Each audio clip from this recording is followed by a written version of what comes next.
ये जो है ये हमारे घर की स्पेशलिटी है। ओके, ये सिर्फ आपको हमारे घर में मिलेगा ये आइटम। चिकन और आलू मिक्स्ड विद मसाला, जिसको डाला गया है 2 मोनाको बिस्किट्स के बीच में, वाओ, जिसको डिप किया गया है अंडे में और फिर फ्राई किया गया है। वाह, Okay? चलेगा So fry. please- I will concentrate on the protein. Please try it.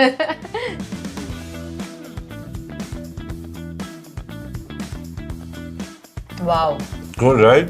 this is really unique. Never had anything like this Exactly. And ये बहुत एडिक्टिव है। ये पूरी आप प्लेट खा सकते हैं।